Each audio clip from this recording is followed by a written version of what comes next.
Hello everyone, welcome back to another video, and today we are reacting to the dumbest wars you never heard of. I loved this guy's video before about the best warriors to ever live, and as always, the original video will be in the link down below. And like I said, I'm a very open person. I'm interested in most things, anywhere from the ocean, to wars, to anime. I really just find a bunch of stuff entertaining and genuinely interesting. So if you could suggest a video that you might not even think I'm interested in, I might be. So yeah, just let me know. If you just like a video and want someone to react to it, haven't seen it before, yeah, go ahead and post it. See if I'm interested, I'll check it out. And if I don't like the video, I just won't post it. So no big deal. Here are the dumbest wars ever fought in human history that you have never heard of. Yes. I also love this style, by the way. Before I get into the video, I love how he does it. He makes it so entertaining. 1896, on the island of Zanzibar, the British said, "Hey, that's mine," and made the island. Bro. Oh, and also, by the way, if I make a joke out of something or whatever, I don't take things serious. So if you are a person that will look at something like this and be like, "Oh, that's awful," and take things deep, then this is not the channel for you. I'm lighthearted. I like to have fun, and I know it's bad history, but at the end of the day, it's history. So I just focus on these videos and genuinely just have a good time and have a good time out of it. So there's no need to stress over anything I say or whatever. And like I said, if that's not your thing, then just click off the video. No big deal. Went into a British colony, and the Sultan on the The Brits, they were on demon time back in the day, by the way. They were like, yo, we like that. Guess what? It's ours. island became no more than a puppet of the empire. So they made the Sultan their puppet to basically have good favor with the people, I assume. Meant to keep the peace with the locals. The British also said, "Hey, you guys have a lot of slavery here. That's not cool. Please." Fair. They're like, hey, we don't like all the slavery here. Can you just dial it back a bit? Please get rid of it. Yeah. Well, W British for once. Well, slavery is our island's main source of trade and economic growth, and abolishing it could negatively impact. Hey. Yeah. Did you just question the empire that literally just liked your island and was like, nah, bro, guess what? It's ours. Do you really want to question us? I wasn't asking. All was going well until the puppet Sultan of Zanzibar was poisoned by his cousin, a guy named Khalid. Okay. From what I know, countless of sultans, emperors, whatever, were always poisoned. Do they never check their cups? At the end of the day, you should be expecting it by all the... You're like some emperor and you hear, oh, guess what? This other emperor was poisoned. You should be like, maybe I should watch out for that. I would not drink anything that was poured for me. I would pour myself... Ugh. Just L's all around. Bargash. Khalid wanted to be the new sultan and took over the royal palace. And see, again, like I said, when I'm talking about history, I love a guy that could just catch a fade. And this dude did not want to catch the fade. He literally poisoned him. That's the most coward way out ever. He really hated the British, and he also loved slavery. Oh, that's crazy work. Hating the British, But, he's like, oh, I love slavery and hate the people that bought our island. So I'm assuming he's going to start a war over that. And he was also a world-famous kazoo player. Yo, kazoos were back then? Jeez. I didn't know kazoos were like that. But I made that last one up because I had a kazoo sound effect I wanted to use. That's fair. That is very fair. My video, I can do what I want. And I believed him because, look, does this not look like a man that knows history? Obviously, the British couldn't have this guy leading their colony, so they said, hey man, go kick rocks, or we'll declare war. I declare war. Declare war with the British? They were in their prime, bro. That's crazy work. Or, son of a British. Khalid bin Bargash quickly defended the royal palace with 3,000 of his followers and some artillery. He was prepared to use everything he had to claim his He would have lost, though. Rightful place on the throne. The British But he murdered someone to get there, so it wasn't his rightful place. Up to the scene with 5 ships from their Royal Navy: Raccoon, Thrush, Sparrow, St. George, and Philomel. Ooh. Philman looks like a steamship. Did they have those back then? Again, like I said, I don't know too much about history. I love history, but like, I don't be reading. Nobody reads anymore. Khalid also had a powerful navy made up of his personal yacht and... Oh, that's not good. Wait, his personal yacht. So I'm assuming he had no weapons on it. Cheerio, old chap, said the British. You blokes can just surrender and we don't have to kill you. Like it. Yeah, the British is like, dude, this is kind of our colony now, and we really don't want it to be a non-existent one. You have like 2,000 people. It's not gonna go great, my guy. We've got 5 ships surrounding you. It's cool. We can still be friends. You wouldn't dare to actually attack us. Why not? They didn't have social media back then. Ain't nobody care. Oh, we're mumbling guys. I don't think they would ever look at drinking back tea over there. Oh, we would dare. That's why we showed up with 5 naval battleships. You idiot. That is true. That is very true. Okay, yeah, the taunting is crazy work. You wouldn't dare. Yo, played. Honestly played. You F around, find out. Play stupid games, win stupid prizes. I hate to say it, but that's what happened. Just 38 minutes after the war started, the war was 38 minutes? We have photos that go back then? That's crazy. over. That's like the biggest surprise there is. I didn't even know we had photos back then. I really don't even know how long ago it was because I wasn't paying attention to the beginning. British implemented a brand new puppet sultan named Hamoud bin Muhammad, who wouldn't dare to oppose them. And Check your cups. thus, the shortest war in history happened, and it was really stupid. Yeah, it was. That was his fault. He literally tried to play, and he got played. Of wars, sponsorship jump scare! Supremacy 1914 is a free-to-play online PvP strategy Online PvP, guys. game where you can lead a real country into battle in World War I. Lead a real country? That's crazy. They've got tanks, artillery, Tanks fungus and between your artillery? toes as you stand in trenches regretting your life choices. Too realistic. Forget that last part. You can build armies, manage your economy and resources, and Build declare war armies. on your neighbors. I do that in real life. The most exciting thing Oh, about neighbors Supremacy are the worst. 1914 I today agree. is the Heroes update. Heroes are a new progression system that lets players unlock and level up unique You characters. can unlock like this and guy, level up them. Sergeant Alvin York, hero of the Argonne. Just Is that a real look at dude, that by the way? handsome mustache. Anyone know? The second most exciting thing about this game is the Stormtroopers update. Not those Stormtroopers. You can now use these guys in your campaigns, and remember that handsome mustache devil from earlier? If you deploy him alongside your Stormtroopers, they get a power boost, and they're even better at mercilessly slaughtering your enemies. Good job, What about guys. Have a clankers? cookie. Click the link in the description or pinned comment to play on PC or mobile, and get an exclusive starter pack with all the perks listed on screen. Thank you to Supremacy 1914. I can't skip the ad, guys. Like, I'm watching his video. You gotta sit through it or skip through this ad. I don't care, but I'm watching his video, so. For sponsoring this video, and now, back to the dumbest wars in history. Oh, imagine. Oh, this is the war I've heard about my whole life. Ladies and gentlemen, welcome to Australia. Here's a handy diagram for you. Green means things on land will kill you, blue means things in the water will kill you, and the black outlines means that things on land and in water will kill each other, fighting over which Classic Australia. Classic Australia. one gets to kill you. Meanwhile, you'll die of a venomous snake bite you got earlier.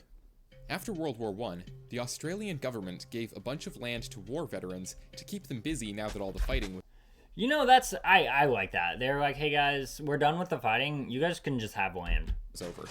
At the same time, a drought caused an unusually large migration of emus to come knocking. Emu? What is emu? An emu is a bird that has talons that are huge, and it runs around at like 90 miles per hour. It's crazy work. It's everything in Australia is literally just wild stuff. Who is emu? They're a species of discount velociraptors with the minds of army tanks on crack cocaine. Standing at 6 feet tall They're nothing to play with, that's for sure. with claws 6 inches long, they're fast, smart, loud, and it is most definitely not a phase, Mom. So one day, these inexperienced ex-soldier farmers were minding their own business, planting crops and cropping plants. When That was pretty good. That was really good. I like that. And cropping. Oh. tidal wave of tens of thousands of emus showed up, And they attacked. Oh my gosh.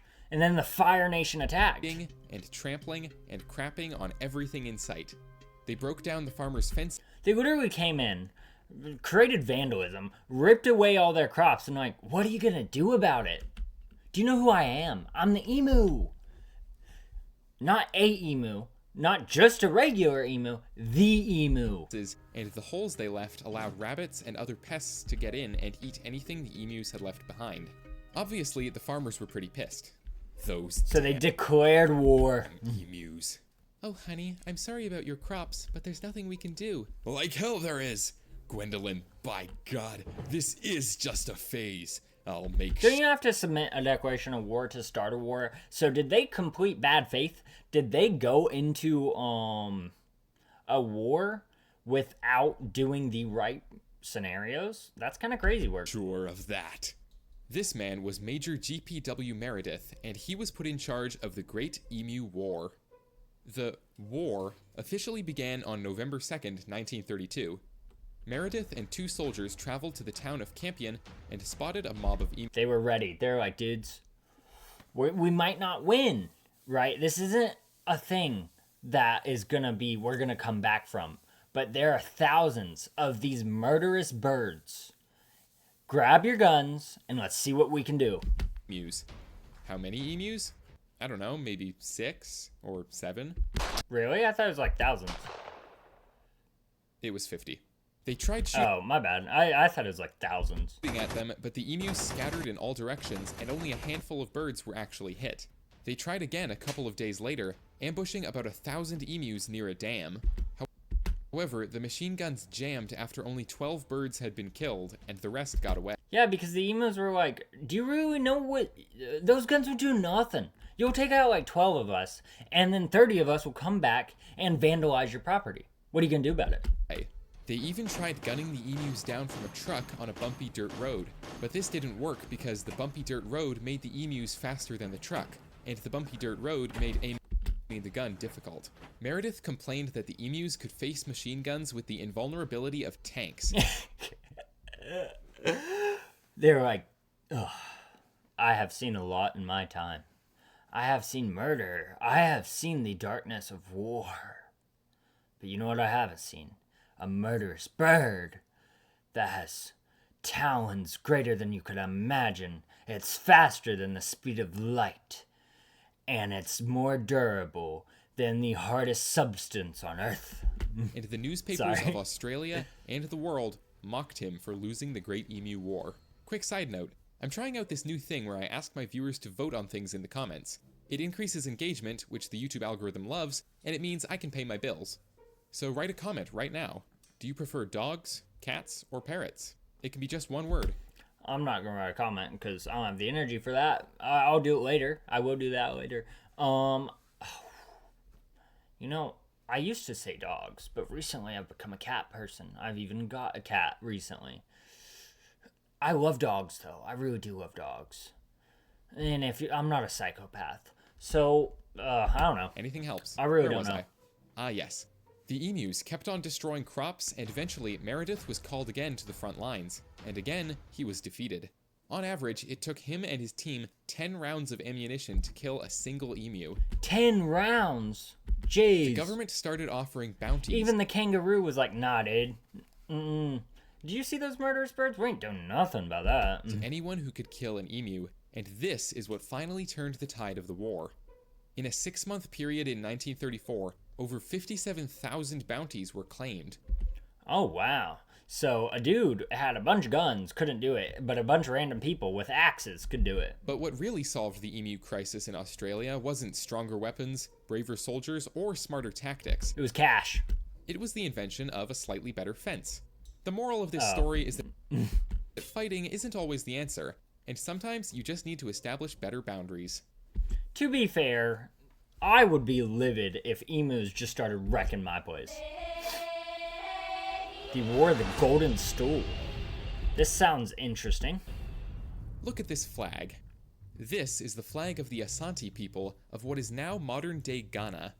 That wacky-looking thing in the center is the golden stool, a symbol of national unity and royal authority. Okay, so is it like an idol?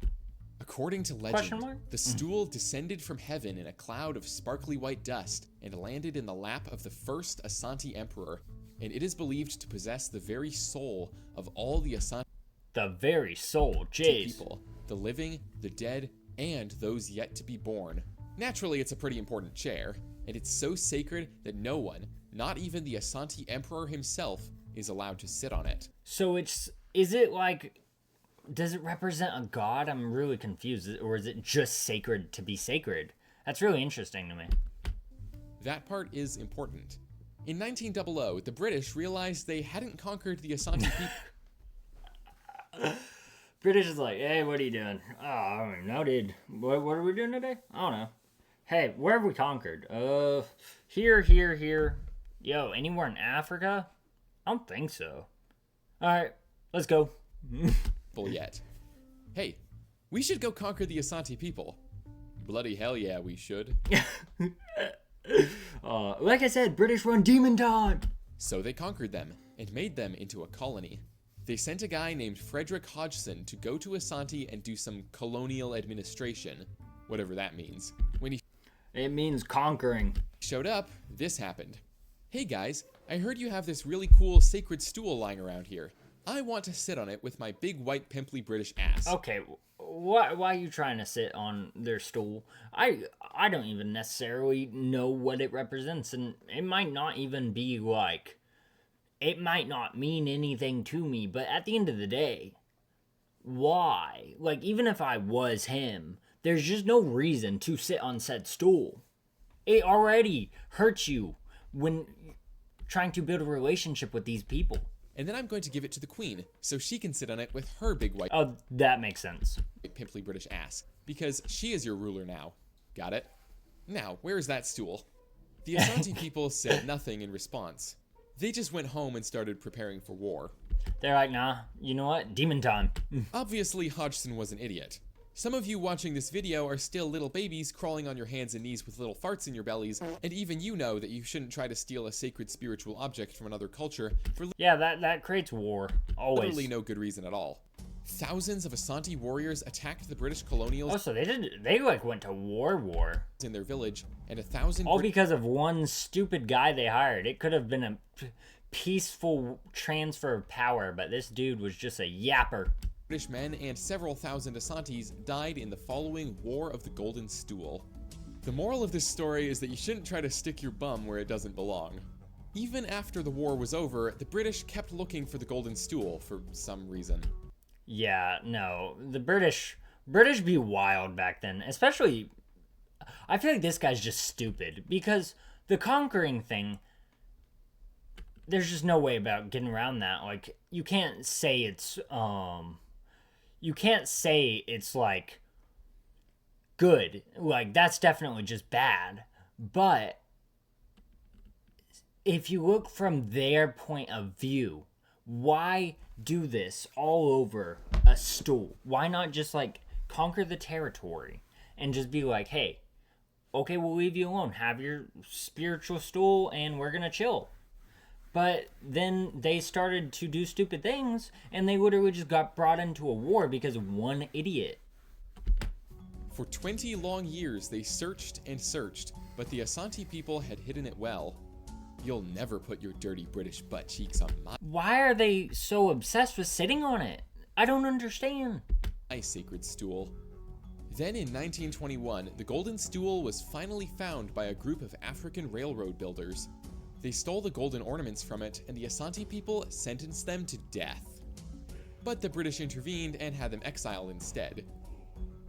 Thanks again to Supremacy 1940. So that's interesting.